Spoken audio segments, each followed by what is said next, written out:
U.S. President Donald Trump has rebuffed U.S. media, citing leaked reports from the Pentagon suggesting America's strikes on Iran fell far short of destroying the country's nuclear program.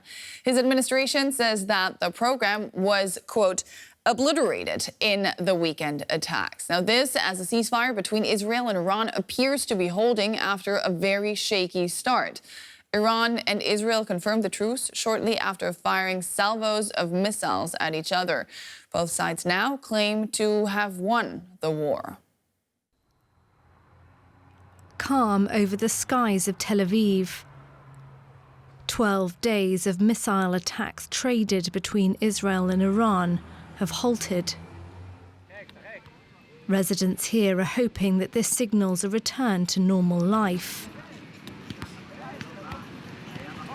We have bombs 3-4 times a day, so people are more likely work remotely from home or stay at home or stay at the shelter or close to home. So sometimes it's a bit scary to go around in the beach and in places that there's no shelter. But we hope that the ceasefires will maintain. Hours after US President Donald Trump announced the ceasefire between Israel and Iran, Israeli Prime Minister Benjamin Netanyahu claimed victory. Over 12 days of Operation Rising Lion, we achieved a historic victory. And this victory will stand for generations. We removed two imminent existential threats: the annihilation threat by nuclear bombs and the annihilation threat of 20,000 ballistic missiles. If we had not acted now, the state of Israel would have soon faced the risk of extinction. On the streets of Tehran, thousands of hardline supporters of the regime celebrated what Iranian President Masoud Pezeshkian says is an Iranian victory. Crowds here chanting death to Israel and to America, remain defiant. We Iranians have a magnificent history. We don't bow to oppressors. We will stand against them until our last breath.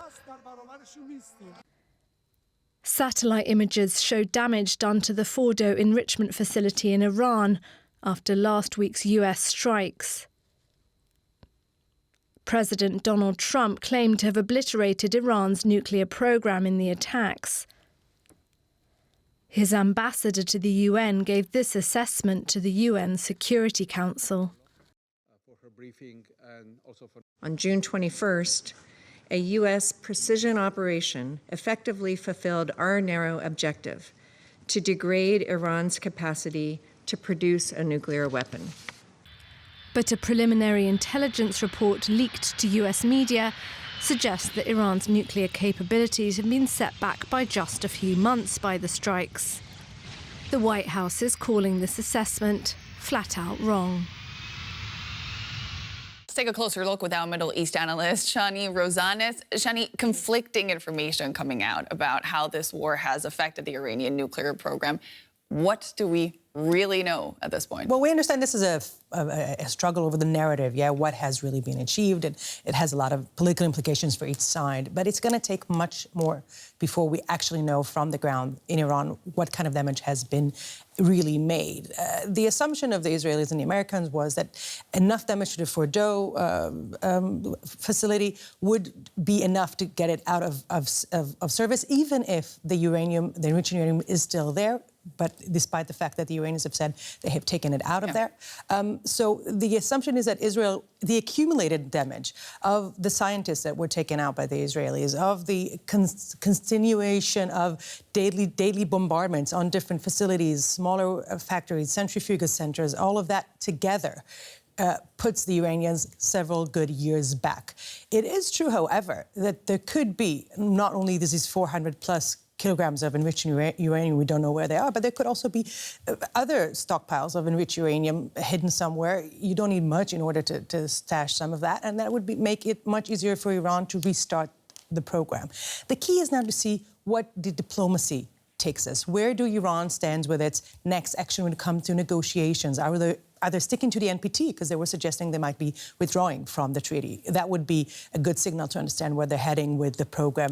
If they do stick to it, how transparent they are. If they do stick to negotiations with the U.S., what are the kind of concessions they're willing to make? This would be the key issues that will tell us Iran's intentions, not just what Israeli intelligence might be able to, and U.S. intelligence will be able to gather from the field.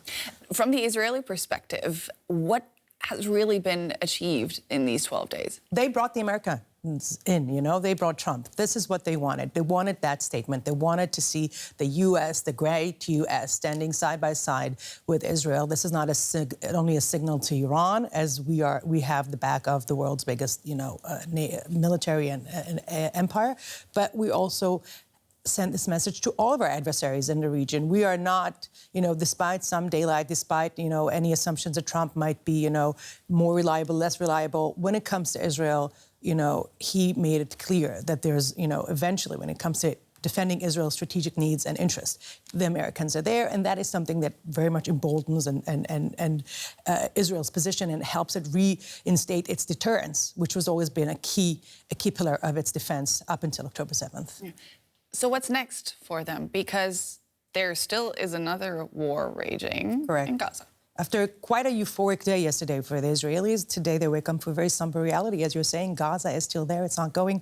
Israelis are woken up to realize that 7 soldiers have died in an attack by Hamas operatives and militants in Gaza. And this problem that Israelis wanted to kind of maybe push aside is still very much there, and it's still not going anywhere. There are hopes in Israel, definitely for the families of the hostages, 50 of them still left in Gaza, that now Netanyahu feels so politically emboldened and so, being sort of cementing his position as the defender, a guardian of Israel, he will feel safer taking a risk and bringing this Gaza war to an end, even if it might endanger his coalition.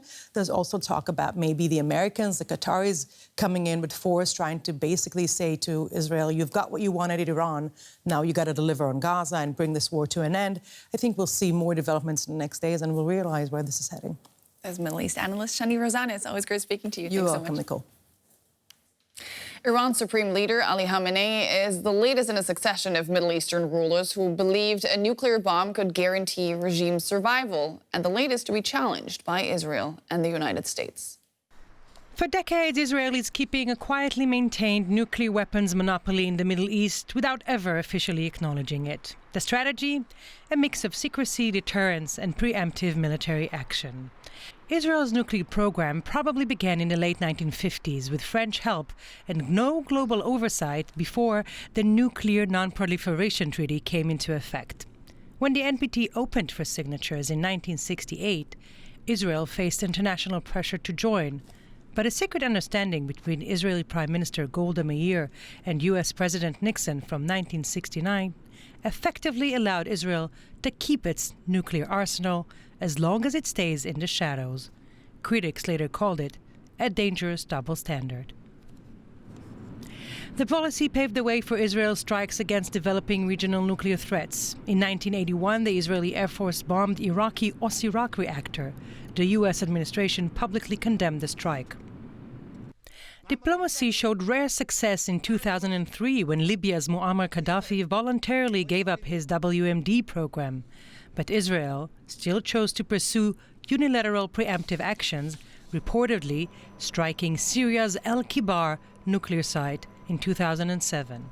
That has left Iran as Israel's top nuclear rival.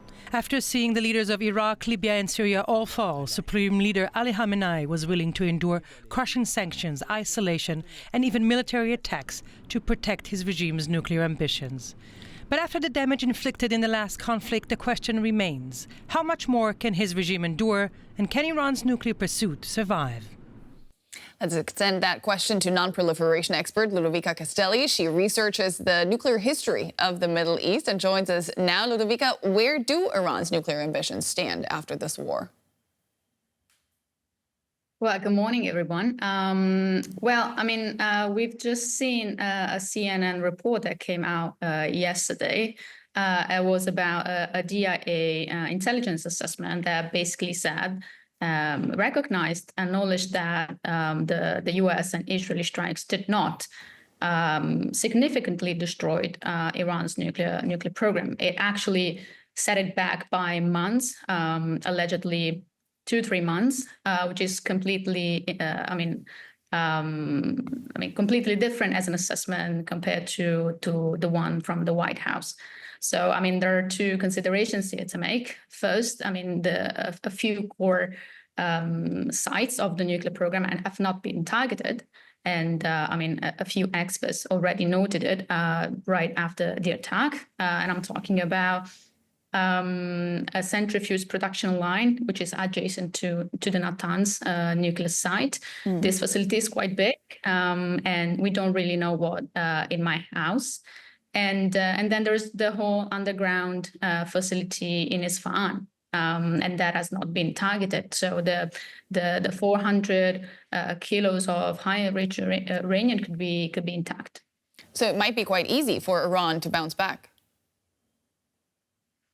The material could be intact, the equipment could be intact, the centrifuges might have been damaged because we've seen that the attacks damaged the superficial infrastructure. So there's been no electricity fueling the centrifuges. So there is some damage. So there should be some effort to reconstruct a few parts of the program. But the core elements might be there. So, I don't know about some potential estimates, but a few experts have estimated that in 6-7, less than a year, Iran could be again at the same point where it was before the attacks. We heard about Israel's own secretive nuclear program in the report. What do we know about their capabilities? We know we don't know a lot. The estimates from the Federation of American Scientists say that the nuclear arsenal is around 90, maximum 150 devices. But again, there are a lot of different estimates on Israeli nuclear arsenal. As we know, the Israeli nuclear arsenal has long served as a symbol of asymmetry in the Middle East security landscape. Yeah. There's been How has that shaped power dynamics in the region? Because they are the only ones, ever so secretive, but who seem to be capable of launching a nuclear strike. Yeah. So this nuclear asymmetry has been going on for more than 55 years. So Israel has apparently developed a nuclear arsenal in the 50s and 60s. By the late 60s, it had, according to a few sources, an operational nuclear arsenal. So this political act of silencing Israel's nuclear status that crystallized in 1969 with the Nixon-Mayer agreement between the US and Israel, but also entrenched over the years, has kind of strengthened this exceptionalism that has defined its regional posture. And there are, I think, two considerations here that are very important, because this silence has been sustained by the permissiveness of global actors. First of all, the United States, but also European powers that have long tolerated Israel's nuclear opacity. And of course, international institutions such as the IAEA have refrained from directly confronting it. That was non-proliferation expert Ludovica Castelli. Many thanks. Thank you.